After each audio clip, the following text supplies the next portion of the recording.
பொங்கலுக்கு சிறப்பு பரிசு ஒவ்வொரு வருஷமும் தமிழக அரசு கொடுத்துட்டு வருது. இந்த பொங்கல் பரிசை ரேஷன் கடைகள் மூலம் மக்களுக்கு கொடுத்துட்டு வர்றாங்க. பொங்கலுக்கு தேவையான பொருட்களோட சேர்த்து ரொக்க பணமும் கொடுத்துட்டு வந்தாங்க. போன வருஷம் ஒவ்வொரு ரேஷன் அட்டைக்கும் 1000 ரூபாய் கொடுத்தாங்க. இந்த நிலையில இந்த வருஷம் அறிவிக்கப்பட்ட பொங்கல் பரிசு பொங்கலுக்கு தேவையான பொருட்களாக மட்டுமே இருக்குது. ரொக்க பணம் அறிவிக்கல.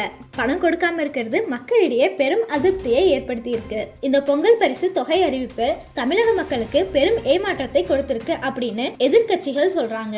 இது தொடர்பா அரசு சார்பில் என்ன சொல்றாங்க அப்படின்னா, 2025ஆம் ஆண்டோட தமிழர் திருநாளாம் பொங்கல் பண்டிகையை சிறப்பாக கொண்டாட அனைத்து அரிசி குடும்ப அட்டைதாரர்களுக்கும் இலங்கை தமிழர் மறுவாழ்வு முகாம்ல இருக்கும் குடும்பங்களுக்கு தலா 1 கிலோ பச்சரிசி, 1 கிலோ சர்க்கரை, 1 முழு கரும்பு தருவாங்க அப்படின்னு தமிழ்நாடு அரசு சொல்லியிருக்காங்க. தமிழர்களின் பழம்பெரும் பாரம்பரியத்தையும் பண்பாட்டையும் பிரதிபலிக்கும் விழாவாக பொங்கல் பண்டிகை தமிழ்நாட்டில் சிறப்பாக கொண்டாடப்படுது. இந்த நாள் அறுவடை திருவிழாவாகவும் இயற்கைக்கும் உழவர் பெருங்குடி மக்களுக்கும் அவங்களோட சேர்ந்து உழைக்கும் கால்நடைகளுக்கும் நன்றியையும் மகிழ்ச்சியையும் தெரிவிக்கும் விழாவாக ஒவ்வொரு ஆண்டும் கொண்டாடப்படுது. இதன் மூலம் 2,24,555 அரிசி குடும்ப அட்டைதாரர்களும் இலங்கை தமிழர் மறுவாழ்வு முகாம்ல வசிக்கும் குடும்பங்களும் பயன்பெறுவாங்க.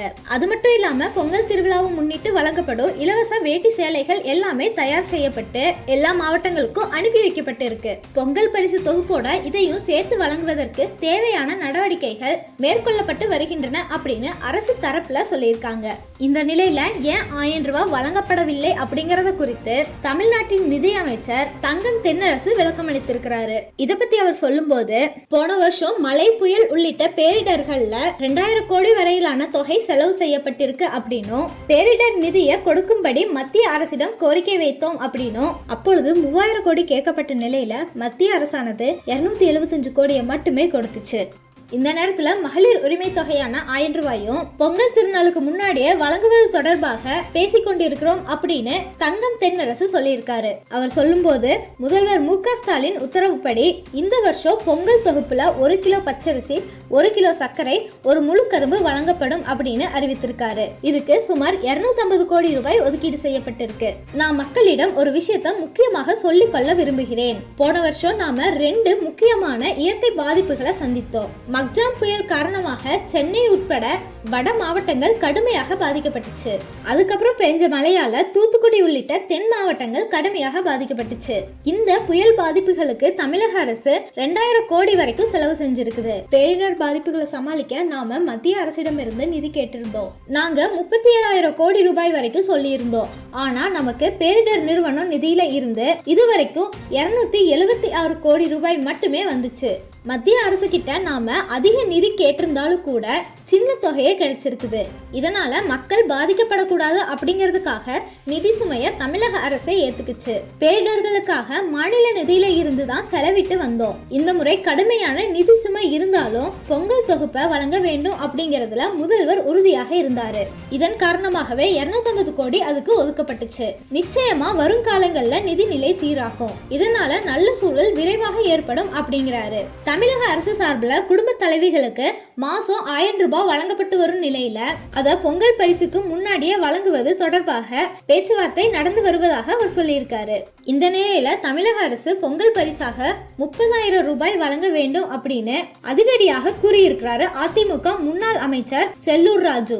மதுரையில செய்தியாளர்களிடம் இதை பத்தி அவர் சொல்லும் போது, 2025ஆம் ஆண்டு அதிமுகவுக்கு எழுச்சியான ஆண்டாக இருக்கும். 2025ஆம் ஆண்டுல விடியா அரசிடம் இருந்து தமிழக மக்களுக்கு விடியல் கிடைக்கும். தமிழக மக்களுக்கு விடியல் கிடைப்பதற்கான பயணத்தை அதிமுக முன்னெடுத்து செல்லும். அண்ணா பல்கலைக்கழக மாணவிக்கு ஏற்பட்ட வன்கொடுமை இனி தமிழகத்துல எந்த பொண்ணுக்கும் நடக்கக்கூடாது. தமிழகம் அமைதி பூங்காவாக திகழ அதிமுக ஆட்சி அமைக்க வேண்டும். சட்டமன்ற தேர்தல் கூட்டணி அமைவதையும் ஒருங்கிணைத்த அதிமுக தேர்தல் களத்தை சந்திப்பதையும் எடப்பாடி பழனிசாமி முடிவெடுப்பார். தமிழக மக்களுக்காக அரசியல் செய்யக்கூடிய கட்சியாக அதிமுக திகழ்ந்து வருகிறது அப்படின்னு 63% மக்கள் வாக்களித்து இருக்காங்க.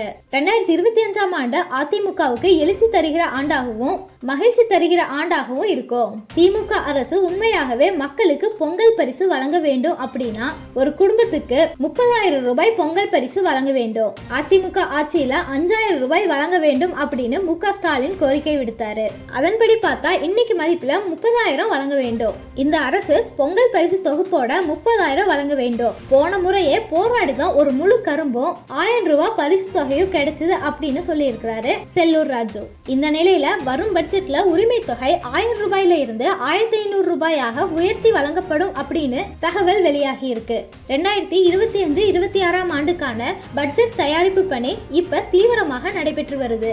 ஸ்டாலின் தலைமையில அரசு தாக்கல் செய்யும் இறுதி முழு நீள பட்ஜெட்டாக இது இருக்கும். ஏன்னா 2026ஆம் ஆண்டு சட்டமன்ற தேர்தல் நடைபெறும் அப்படிங்கிறதுனால இடைக்கால பட்ஜெட்டை தாக்கலாகும். இந்த முழு நீள பட்ஜெட்டை கொண்டு இப்பவே வாக்காளர்களை ஈர்க்க வேண்டும் அப்படின்னு திமுக தலைமை திட்டமிட்டு இருப்பதாக தெரியுது. சட்டமன்ற தேர்தலை மனசுல வச்சு மகளிர் உரிமை தொகை உயர்வு போன்ற அறிவிப்புகள் வெளியாக வாய்ப்புள்ளது அப்படின்னு சொல்லியிருக்காங்க. நன்றி. இது சதுரங்க மீடியா வழங்கிய சதுரங்க அரசியல்.